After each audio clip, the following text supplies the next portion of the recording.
Hi everybody, thanks for checking out Shasta Trailer Project Part 12. Today we're going to start working on the cabinets. I'll tell you up front, I know very little about the cabinet.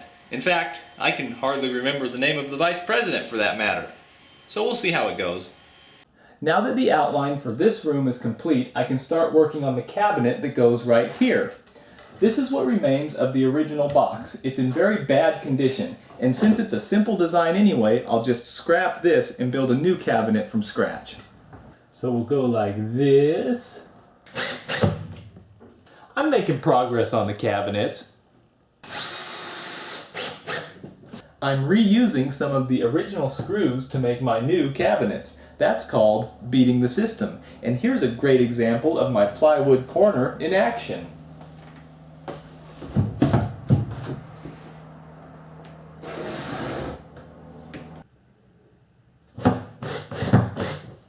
You know what's irritating?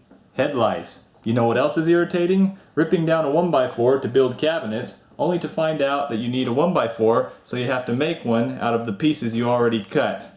I've got the framing pretty much finished up on this cabinet. Now I can start installing the paneling. And now that it looks like this cabinet will do the job, I'll go into a little bit more detail about how I built it. See, I never built one of these cabinets before, and I didn't want to go into a whole lot of specifics as I was putting it together, because for all I knew, I might just scrap the whole thing. But I didn't. It worked. So to build this thing, I started out by making an outline of the shape that I wanted for the cabinet by screwing these boards to the exterior wall of the trailer. Then I cut these two pieces of plywood and this piece of lumber to 10 3/4 inches, which was my desired depth of the cabinet. After that, I cut this lower piece to the same length as this piece back here. Then I cut this piece 8 inches long, which was the desired height of the door opening. Then I could measure up from here to get this width, and then I could measure 8 inches up from this side to get this width, and then I could try to fabricate a curve that matched this curve of the ceiling. I didn't do the greatest job, as you can see. This is that 1x4 that I took apart and then had to reassemble again. After this was cut to my satisfaction, then I was able to build this little jog here in the piece of plywood. And then I glued, stapled, nailed, and screwed it all together. And it's pretty sturdy. It's attached to this wall right here with some screws coming through from this side. It's attached to the ceiling right here. I have a little block right here. And I also have a screw going up into the ceiling right here. So it's pretty solid. I could probably hang on it if I needed to. The reason I used 3/4 inch plywood right here is because I want to put an electrical receptacle and a light in the front side of this cabinet. I think that will be nice to have when we're traveling. One thing I kept an eye on during the construction of this frame was the distance between the floor and the bottom of the cabinet. I wanted to make sure it was the same from corner to corner because I didn't want the cabinet to be going up or downhill in relation to the floor. So my magic number was 63 inches, so I just made sure to keep that measurement the same everywhere along the bottom of this box. So the basic shape is there. The next step is to put a nice facade of that 5mm plywood.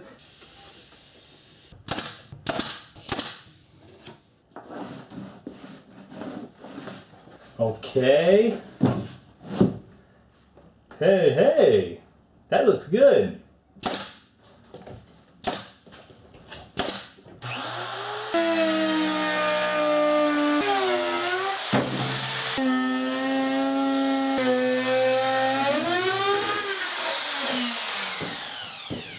Well, aside from the door, that cabinet's done, and it took me longer to complete than I even care to mention. I'm starting to cut some pieces for this second cabinet, but I'm running low on lumber, so I'm going to try to salvage some wood from this original cabinet. Specifically, I want to get this piece right here that has that nice curve in it.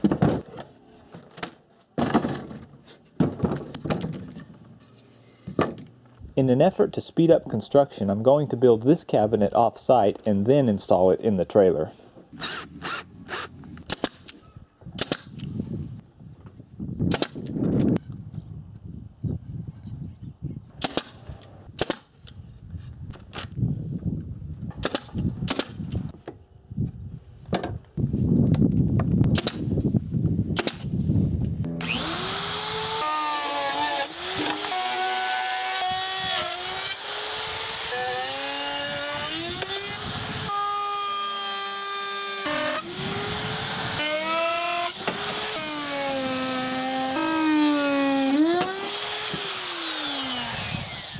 Well, that cabinet's ready to go. I got it done in record time, 6 hours.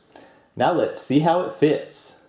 To prepare for mounting the cabinet to the wall, I've drawn a reference line right here that's parallel to the floor, and I've also drilled some holes for the mounting screws in the back of the cabinet. I've made sure to place these holes in a position where the screw would encounter lumber on the other side of the wall. Okay, let's see about this.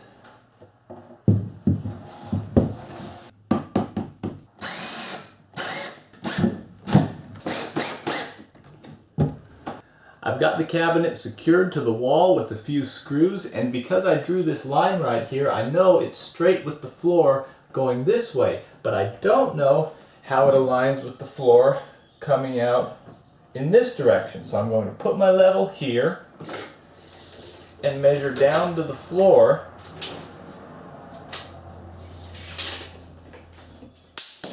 and see if it matches the height of my line.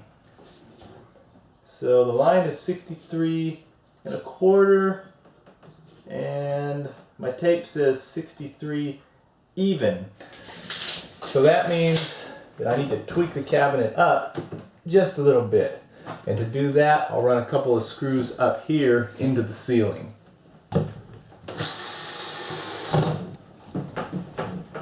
Solid. One thing I've realized is that aligning and leveling these cabinets is something that can take 10 seconds or a matter of hours, depending on how meticulous you are. I just need to remember that this is a trailer after all, and a 1/4 inch of slope in 4 feet really isn't going to matter when I'm camped on the side of a mountain with a flat tire in a rainstorm. Okay, now that I got my feet wet building these two cabinets, it's time to move on to this front corner. The cabinet that I need to put right here is kind of a complex apparatus because it's made in an L shape, and I also have to contend with the curve of the ceiling and the angle of this front wall. For these reasons, I'm going to build it in place. To start things off, I've drawn a line which represents where I want the bottom of the cabinets to be. Next, I need to put this board right here, something like this, but I can't do that yet because there's no lumber behind this paneling to screw to. I see a blue hue. So this is the advantage of not installing the siding just yet. I can cut a piece of lumber and slip it back here like this, then just attach it with some screws from the inside. Is that light any better? I don't want to look like I'm suffocating or a smurf. And I'll put me a vertical here too while I'm at it. Now I can install this piece because it's got something behind there to hold on to. Now I'll just build this thing out from the wall using the dimensions of the trailer and the original cabinet as my guiding light. I built this piece here as part of the lower support of the cabinets. I'll just slip this in here. That wire makes a nice little hanger.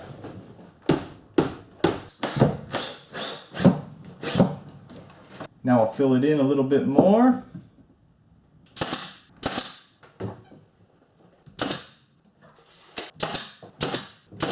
Now I'd like to build this little frame right here, but I don't know the height of the opening. I can't just measure it between these 2 points because this is still flippity-floppity and the measurement changes based on where I place this board because of the slope of the ceiling. So what I've done is drawn a vertical line here on the wall so I can just place this board on top of the frame and take my measurement right here. There we go. Now I'm adding some reinforcements.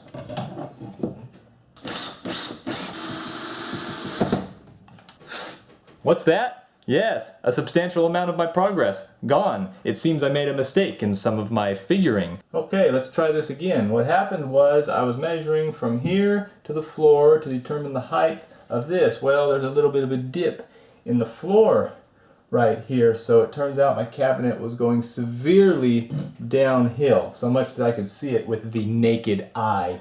So I had to shorten these pieces up by about 1/4 of an inch.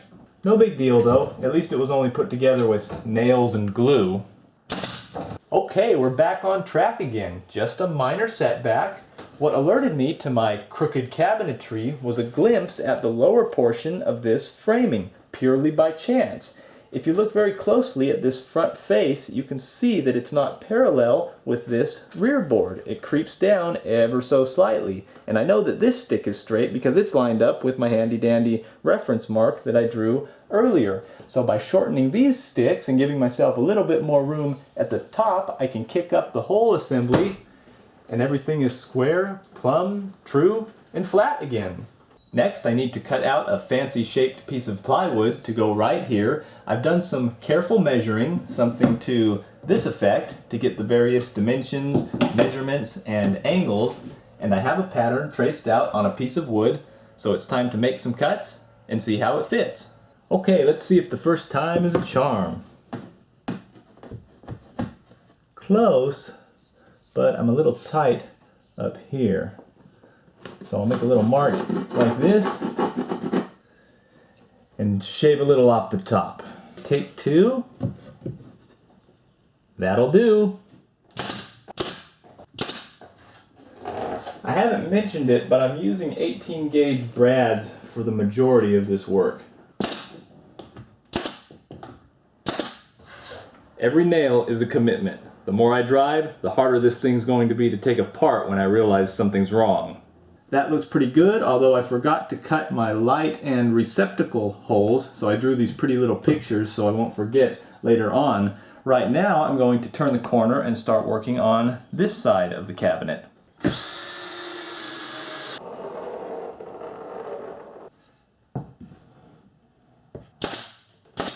Okay, the frame is almost completely built and I've decided to remove it at this point to make cutting and installing the plywood facing a little bit easier. There she is. It doesn't feel right. This doesn't feel right, but I still think it's easier in the long run. Things are a little bit more accessible out here in the open.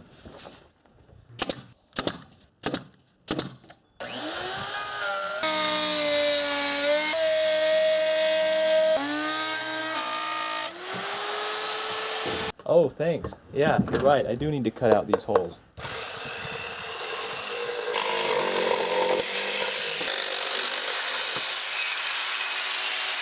Besides making it easier to install the facing material, removing this cabinet also provides easy access to the backside, so I can install screws and reinforcing lumber. See, I want to build this cabinet extra strong. That way, if somebody drops a shipping container full of pregnant elephants on us, we'll all die, but our tomato soup and plastic forks will survive, unscathed.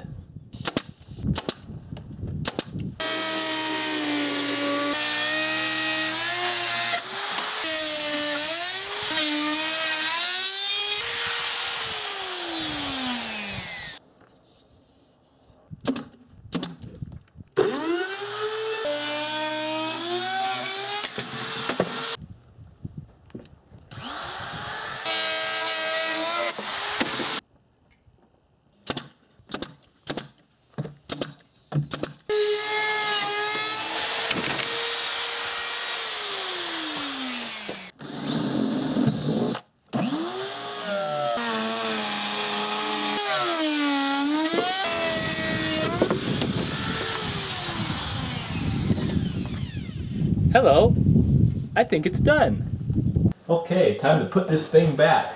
Hopefully it goes in easy. My drill.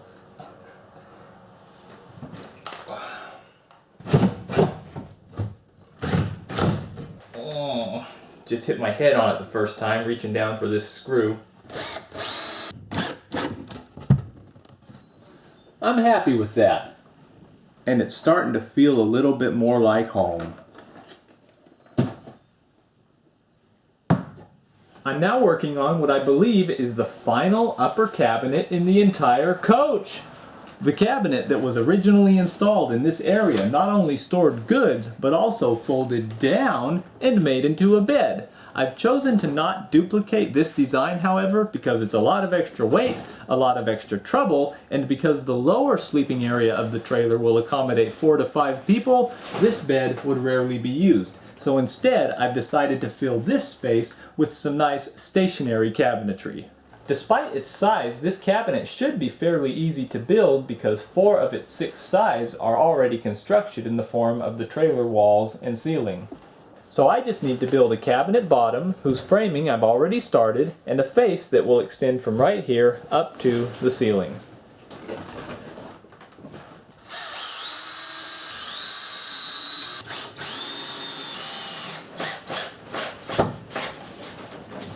Next, I want to install this upper face board. I'm going to attach it to this 1x2 that I have screwed into one of the rafters.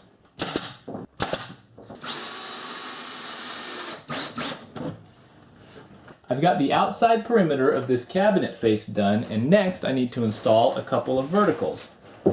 I want this cabinet to have 3 doors, which necessitates 2 vertical posts, and determining the placement of these 2 sticks was surprisingly complicated.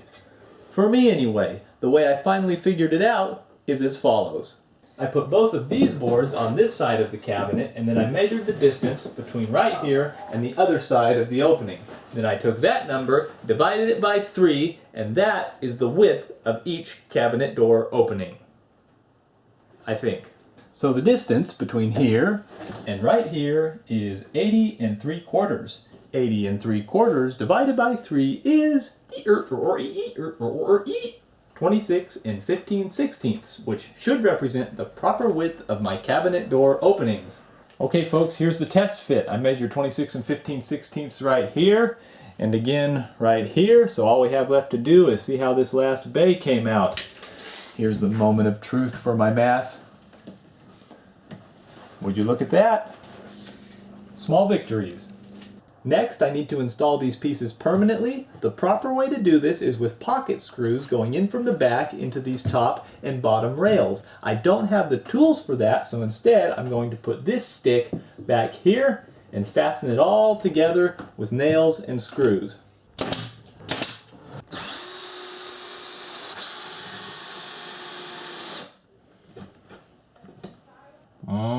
I'm not so sure I like the way this one turned out. It looks a little bit too bulky for my taste. So with this one, I'm going to try something a little bit different. I've drilled a couple of holes down through this board, which I can run a couple of screws up through.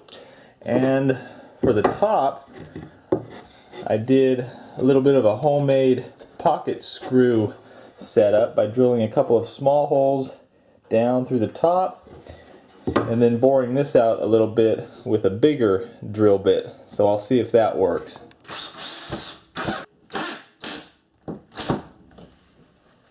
Now let's see if this works.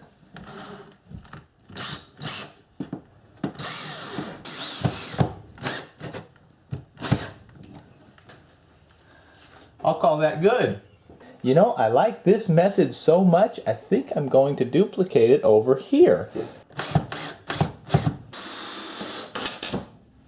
Much better. Now I just need to cut some plywood for the face and bottom.